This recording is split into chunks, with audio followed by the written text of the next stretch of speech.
Hello, everyone. I know this workshop was sold out, so I don't see 20 people.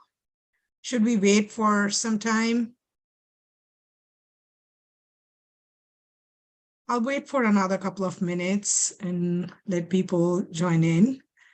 And then I'll introduce myself, introduce what I'm going to be talking about, body as a storyteller. And then we'll do a little bit of workshopping with body mapping, if that's okay.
Okay, so let's start. I'll start with a brief introduction of myself. I'm sorry.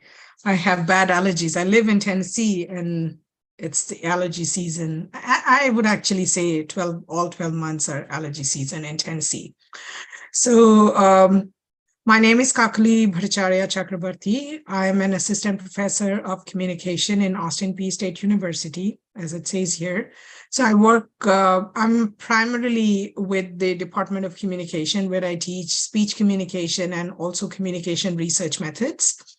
And I work I'm an affiliate faculty in Department of Health and Human Performance in our Master of Public Health program, where I usually teach public health communication, but I also sometimes teach an undergraduate course in communication and advocacy.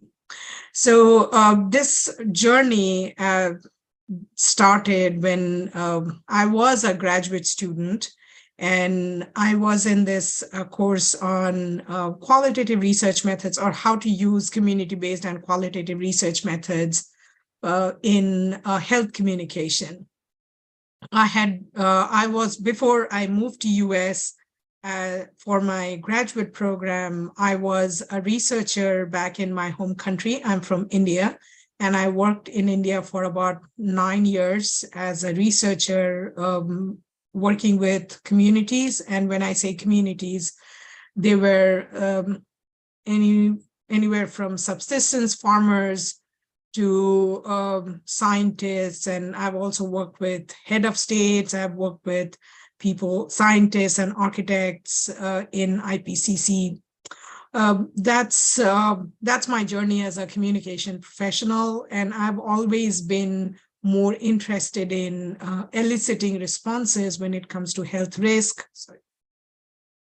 at the community level, and also bridging the gap between experts, or who we would call experts, people with academic qualifications, and communities who are the ultimate beneficiaries of any health programs that we can think of. So when I was a graduate student, I would say it was a course, it was a class content that I was trained in, called body mapping. And my instructor was a very interesting instructor. Everything that he taught, it was on the job training kind of thing. So it was very practical. We did it ourselves, and then we went through that training multiple times. So, and then I started organizing more and more workshop on body as a storyteller. So right from that journey to all the workshops that I have done, I have realized that when it comes to health communication, the main challenge in health communication is not what to say, but how to say and how to elicit responses that are honest and would help the risk managers or so-called experts in actually providing some solutions to the health issues communities are facing. As we can all understand, one of the challenges might be language. One of the challenges is also cultural differences.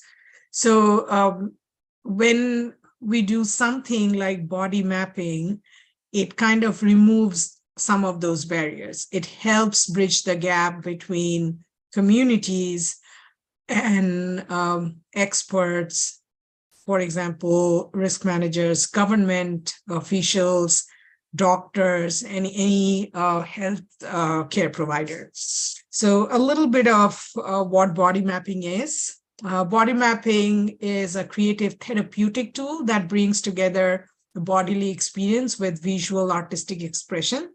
So it's expressing our bodily issues or bodily experiences, not through linguistic means, but more through artistic expression, colors, symbols, and different kinds of images that we can draw.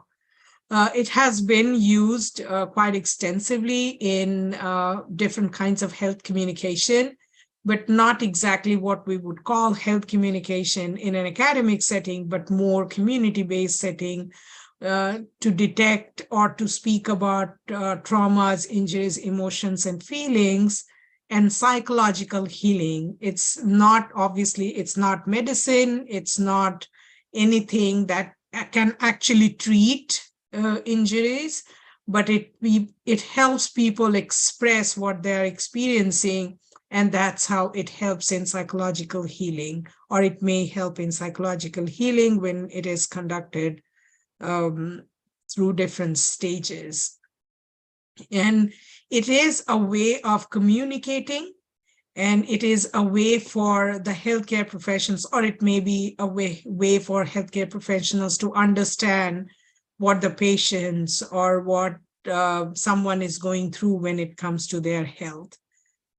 Something that might not be possible, might not be easy to express because of, again, language or cultural barriers, or maybe simply because of the health issues, the nature of the health issues. So it has widely been used or experimented to talk about sensitive sexual health issues. I don't know what I'm constantly doing. Sensitive health issues, sexual health issues. The first time body mapping was used was to rehabilitate or with women who were recovering from breast cancer. They didn't have breast cancer at that time. They were declared cancer-free.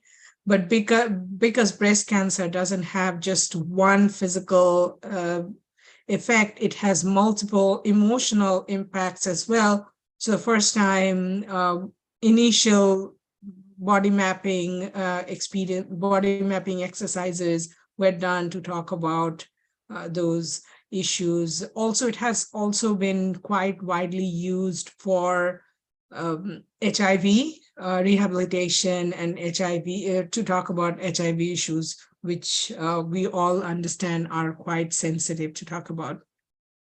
It has also been used by health communication researchers in a more academic setting, but widely for community-based participatory health campaigns, just to understand the underlying and more deep issues within certain communities. So let's move to what we do in body mapping, or how it is usually conducted in a community setting. Body mapping is not unlike many other qualitative research methods, body mapping is not exactly a plain research method. It has different steps, but it is almost always in a communal setting. It is not one-on-one communication, but people come together, gather together, and then this exercise is conducted, and then we have a extensive, elaborate debriefing process.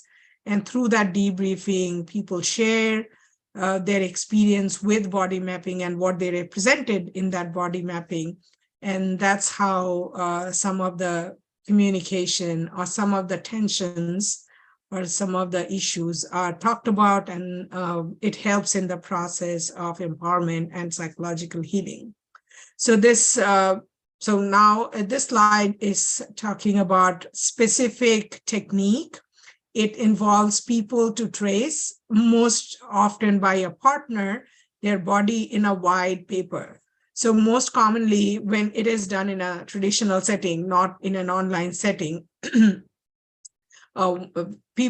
participants are partnered with someone else, and one partner will help trace their entire body in whatever position or whatever posture the participant wants. And then the other partner will help that. Most commonly, participants lie down on the floor or just stand back in a wall, and where big brown papers are first put in there, and then they trace the body that way. People then identify or represent their identities, their aches and pain, emotions and feelings, and deep thoughts onto the traced image of the body. And then participants can use art, colors, pictures, symbols. And even though it is not a requirement, but they can also use words to represent their various experiences. And when done in a group setting, the group members then share their art and what they represent. So I'll come back to the third point a little bit. As I had mentioned earlier, that it also helps break the linguistic barriers. So words are only used when words have a lot of meaning in that, but words are not one of the essential elements in body mapping. And then in a community health intervention scenario, so I'm just assuming that many of us probably work in those scenarios or in those settings, participants may use body mapping or health intervention. In health intervention, it can be used to identify and map internal and external challenges with health and wellness, and then pain and discomfort, feelings and thoughts, physical and psychological trauma. It can also help in understanding different societal expectations or stigma about certain situations. For example, HIV/AIDS. For HIV/AIDS, this body mapping has been widely used to understand the stigma, and participants or someone who is suffering, who is undergoing some kind of treatment or has an intervention about HIV/AIDS, what are the societal expectations or stereotypes they often experience being living with HIV/AIDS. And then it also represents their strengths and opportunities that they find within their limitations or within their what are the strengths and opportunities that they either experience or they anticipate within their social or health situations. So before I move on, is there an opportunity for us to quickly introduce the participants so that I know where you are coming from or what your experiences are? I'll stop the sharing and then we can probably quickly introduce ourselves.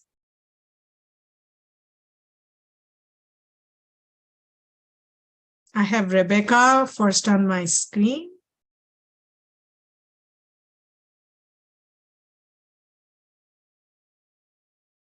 Hi. Hi.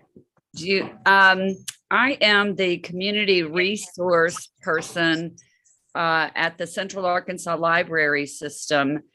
And I do, in addition to serving the patrons, especially those who are homeless, I provide training for our staff.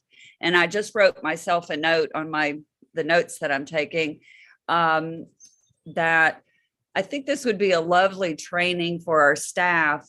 Libraries tend to, or at least our library system has a higher rate of folks with anxiety. And anyway, I won't take everything up, but this is lovely. Thank you. I have VHA, STCS, role. Am I on my screen next?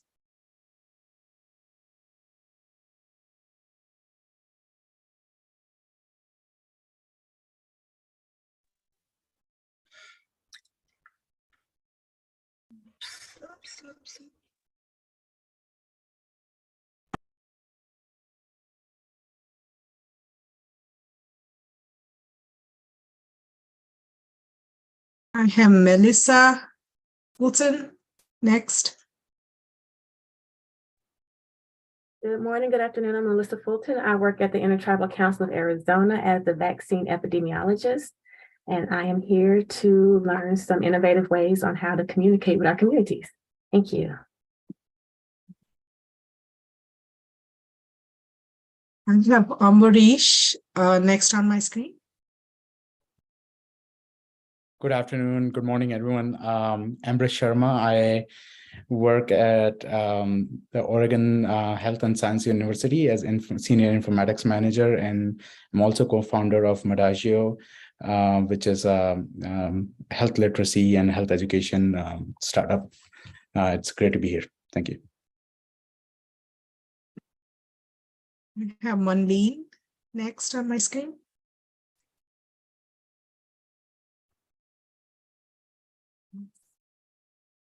My bad. Hi, everyone. My name is May11 Randawa. I am a health educator at Partnership Health Plan in California. We are a managed healthcare plan for Medi-Cal.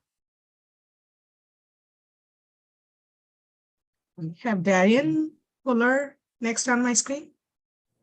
Hi, I'm Darian Fuller. I'm also with Intertribal Council of Arizona. I work there as the HIV STI epidemiologist. And thank you for putting on this presentation. Thank you. I have Linda Steinberg on my screen last. Hi, everyone. My name is Linda Steinberg. I'm the Illinois Department of Human Services Home Visiting Program Manager. We serve over 52 home visiting and coordinated intake programs throughout the state of Illinois. And quite often that includes supporting our families with health and wellness information. So just here to learn some new and innovative techniques to improve the health literacy across Illinois. It's lovely to hear from all of you and your connections with different communities, and the communities, I would say, I'm a college professor to begin with, but even though, I mean, since I moved to more than halfway across the world, I would say in the middle of my life, I mean, where I am right now, I'm moved quite late.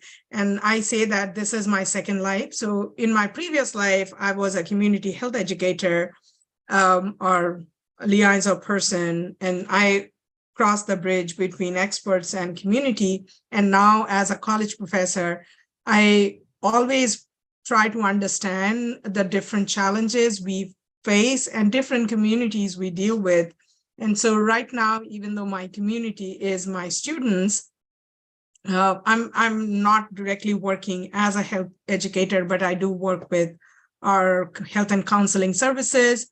So it's always great to understand from different people's perspective on what they want to know, what they want to gather from a workshop like that. So this gives me a little bit more idea of different areas of your work. So I'll share my screen one more time, just to show you just to show you some examples of previous work that these are not my work. Sorry. I don't know what's happening with my computer today. It's like going in the other direction. So this is, I don't know if you can see it. This is a work from different projects that have worked before using body mapping. And as you can see in the first picture, I use these as examples just to give you an idea how different people have used different postures and how different expressions can be, different art or different methods can be used to express their feelings and thoughts. So in the first picture and also in the second picture, there were two body mapping in two different postures.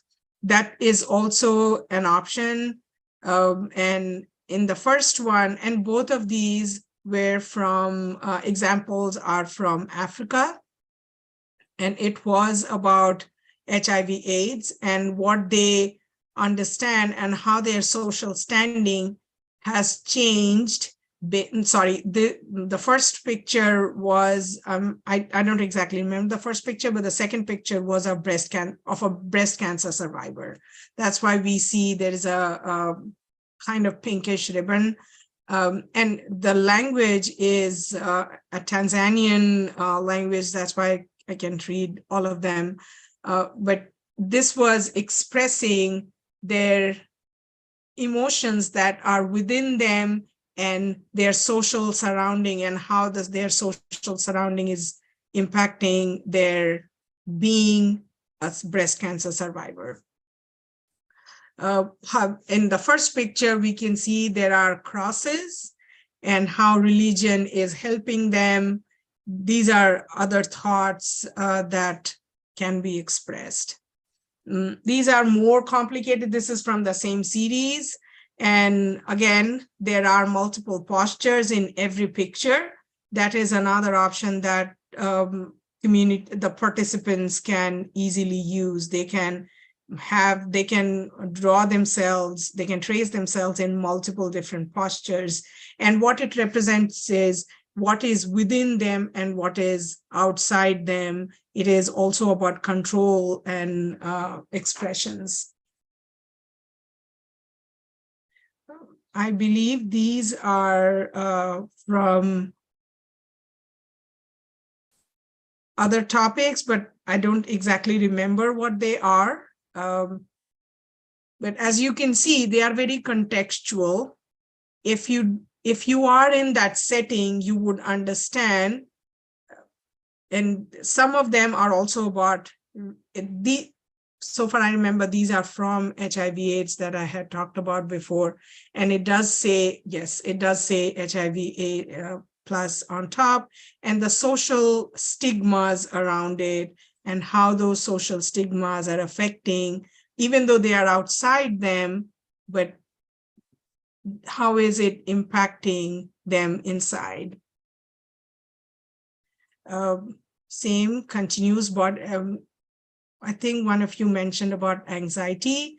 And so body mapping anxiety, this is from one of the classes that we did, and how anxiety as students help us overcome certain struggles or also leads us to more and more struggle.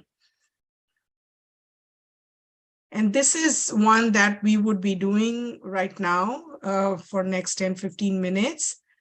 This can also be done in a small piece of paper. So this is a prompt that I thought we can do right now in our workshop, since we don't we are not meeting in a physical environment, we are all virtual. So if you have this kind, and I had put in this request that everyone should have at least an A4 size paper and something to write on and something to write with.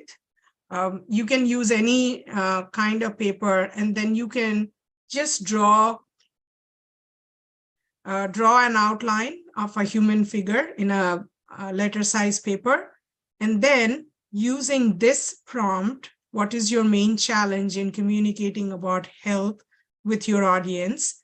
And so in this, you can consider challenge as something good or problematic.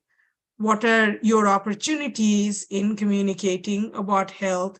And whatever that audience is, whatever the health issue that you are specifically working on.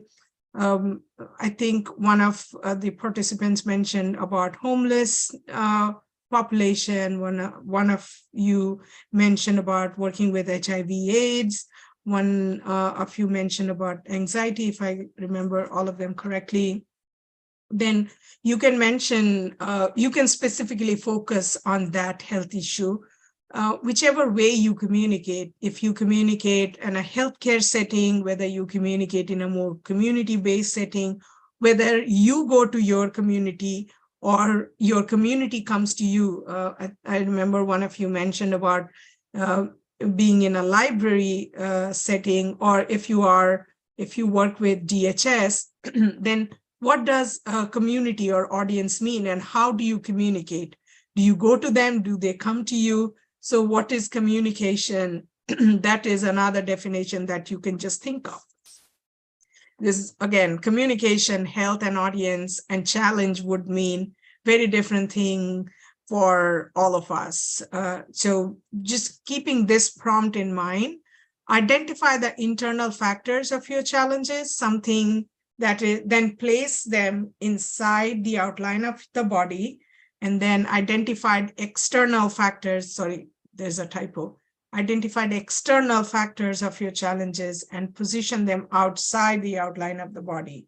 And identify within those factors what you can control and what you cannot control, and mark those with different colors. If that is possible, when I do this kind of workshop with my students, I just ask them to move them either inside or outside the body, depending on when they think that they have been able to move them. They have understood what they can control or what they cannot control. So I'll stop sharing so that I can see all of you, at least the screen. So is it using the reaction, the thumb sign reaction? Is there any question, or is it okay for us to use the next about 15 minutes? We have till 12:15. I'm in Central Time Zone. So I'm kind of, I have to check the time actually. So we have another half an hour for the workshop to be over. So next 15 minutes, I was thinking that we can utilize drawing that piece of paper, drawing in a piece of paper, and if possible, then we'll just put it up and we'll show and we'll do a debrief. Is that okay with a show of thumb? If you can just show that that is okay, or I can just explain more how we can do it.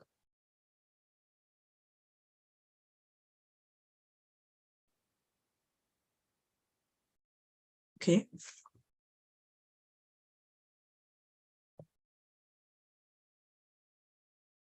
So for next 15 minutes, we will draw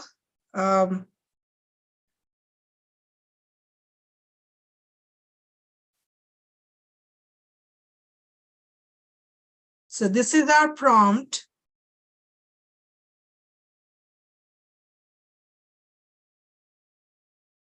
And this is what we would do.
if we just want to draw a stick figure kind of an image, that's also fine.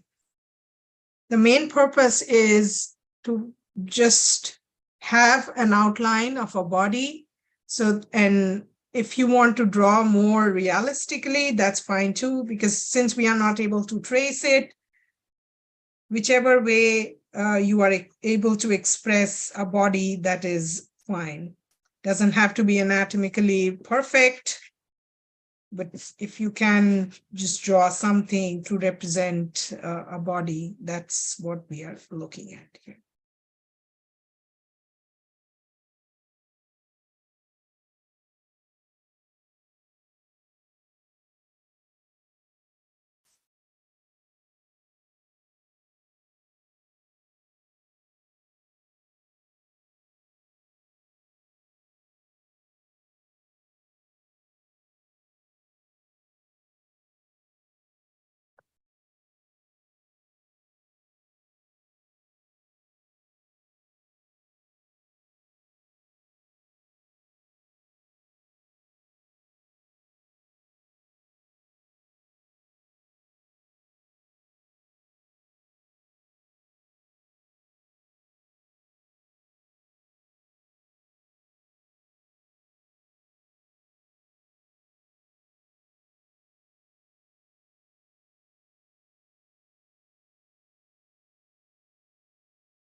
another about 3 minutes, and then we'll wrap it up, and then we'll start the debrief.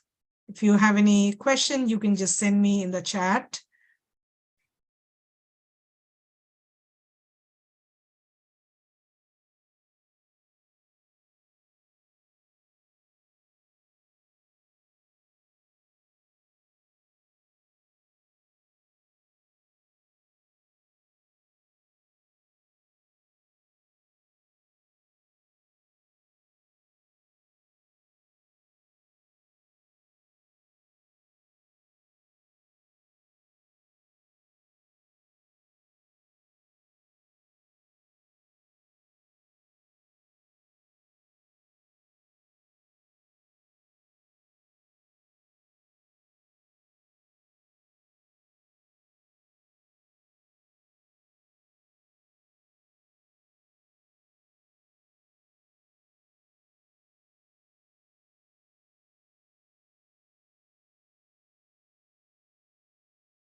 Okay, so are we ready to share our expressions?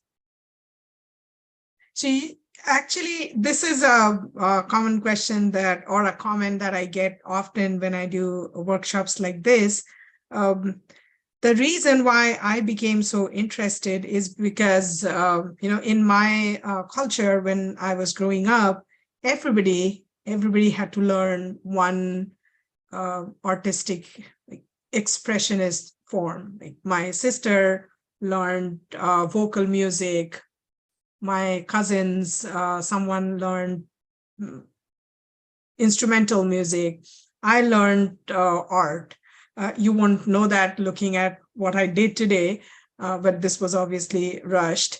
But that's why and every time I do anything related to art, it makes me feel better.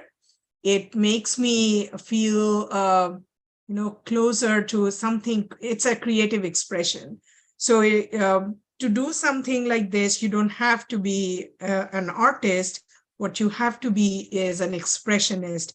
And it doesn't, that's why, I mean, this is because we are in a virtual setting. That's why we are having to draw. In a real setting, in a real body mapping setting, you don't have to draw anything by hand. All you have to do is you first have to trace, and for that you would already have an outline, and then rest all the expressions are, it can be very, very abstract.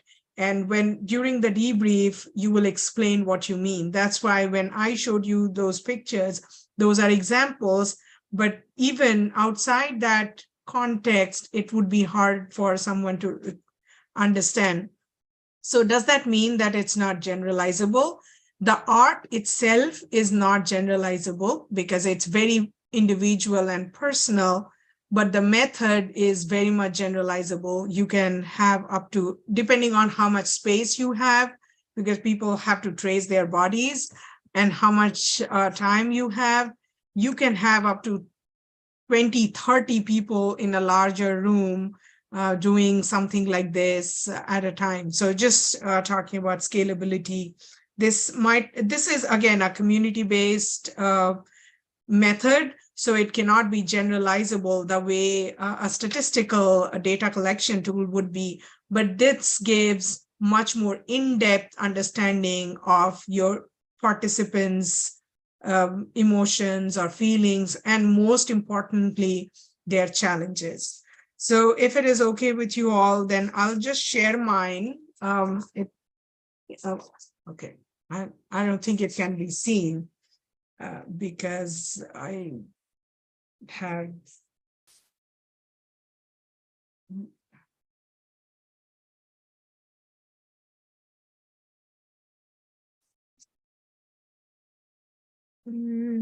I don't know how I'll share it. Can you see? Dr. Chakrabarti, if you remove the filter from your background. How do I do that? If you go to the video icon and then click the up arrow and then choose virtual. It does say none though. Oh, okay.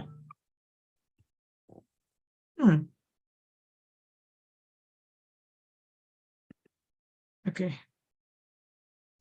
Is it okay? I think that's how it should be.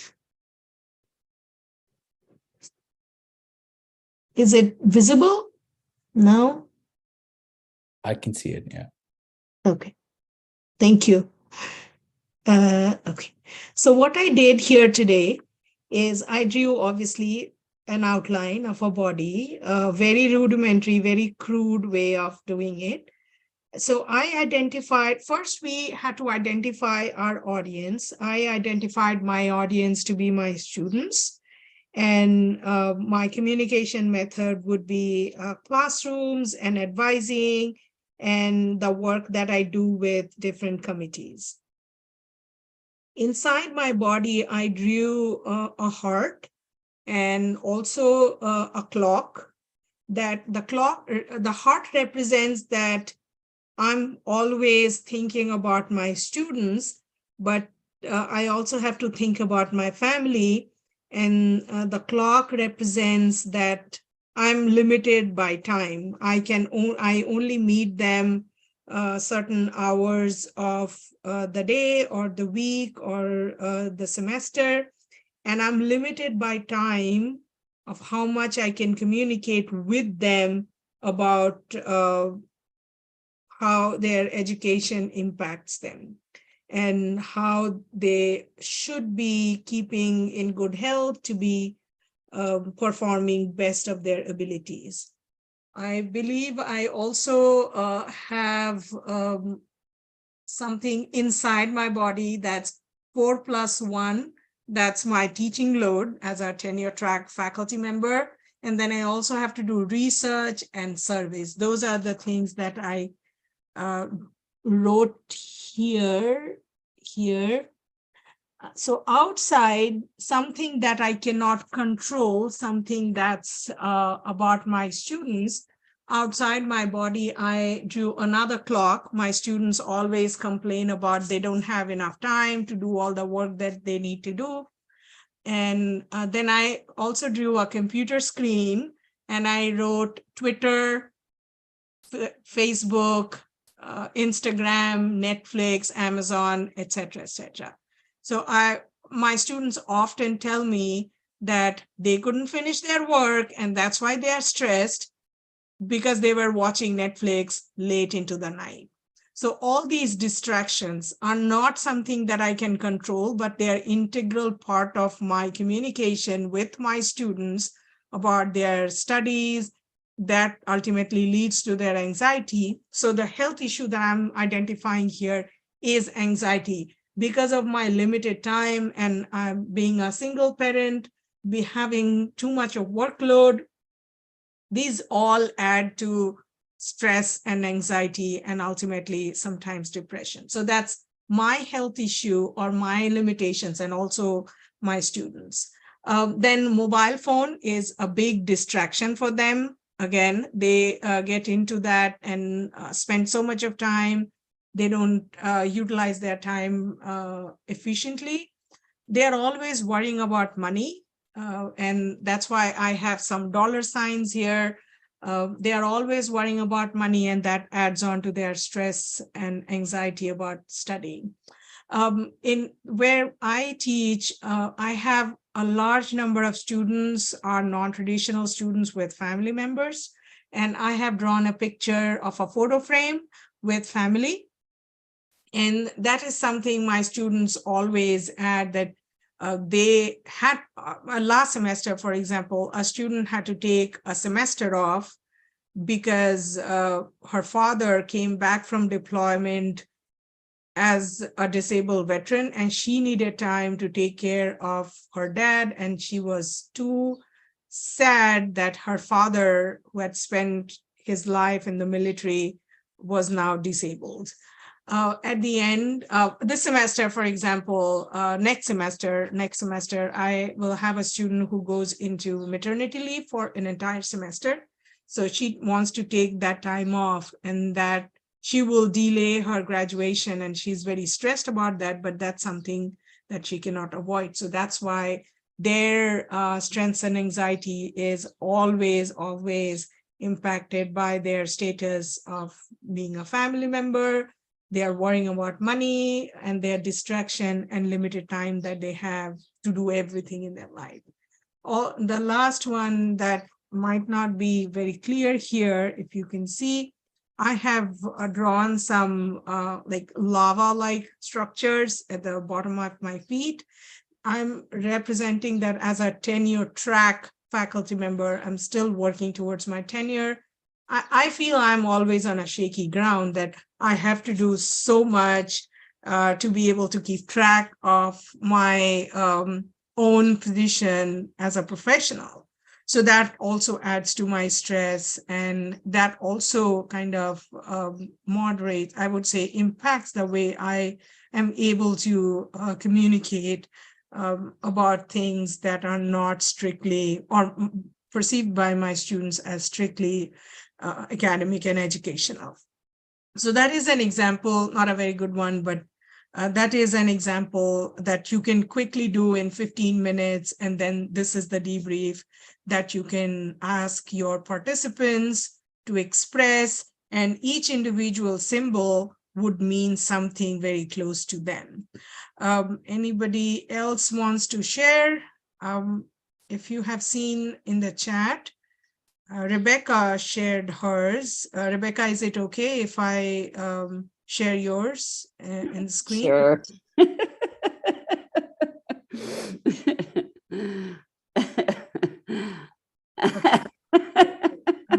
I should have actually, let me see if I can. So I really wasn't in line when they were handing out artistic talent. Again, this is not about artistic, this is about expressionists, but yes, go ahead.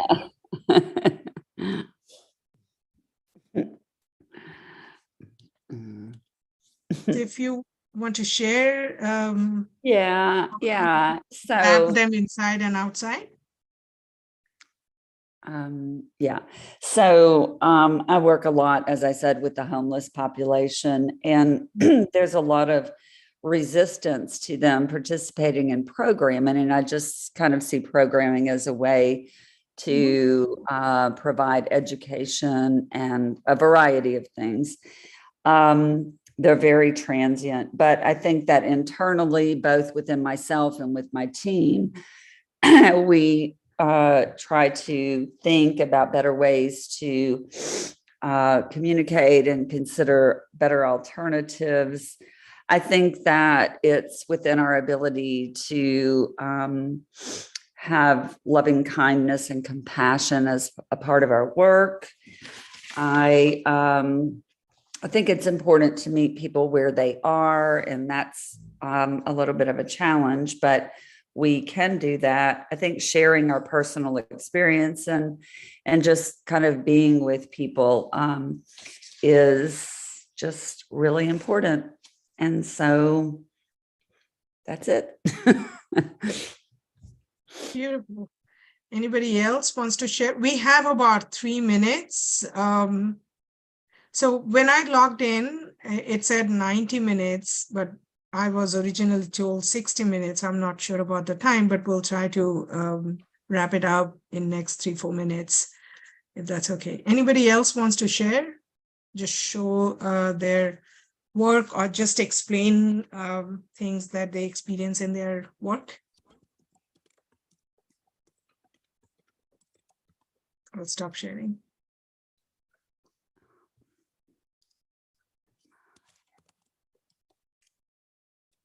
I can go super quick. Yeah, sure.